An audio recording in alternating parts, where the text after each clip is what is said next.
అస్సలాము అలైకుం వరహమతుల్లాహి వబర్కాతుహు. అందరికీ నమస్తే, వెరీ గుడ్ మార్నింగ్ అండి. ప్రతి మార్నింగ్ అండి ఒక్క తజ్వీ అయినా చాలా ఉన్నాయండి మార్నింగ్ చదివే తజ్వీలు. యా అల్లా, యా రహీమ్, యా రెహమాన్ అని 111 టైమ్స్ చదివితే, నైట్ కూడా 111 టైం ఈ తజ్వీ అయితే కంపల్సరీ చదివితే మన మీద అల్లా కృప వెళ్ళవేళగా అసలు ఎంతగా ఉంటుందంటే, మనము ఒక్కసారి చదవకపోయినా ఆ తజ్వీ చదివి వేలసార్లు చదివినంత కృప అయితే ఉంటుందండి.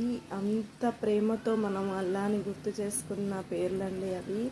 యా అల్లా, యా రహీమ్ అంటే నువ్వు కృపగలవాడివి, అంటే చాలా దయగలవాడివి, రెహమాన్ అంటే నువ్వు అన్నీ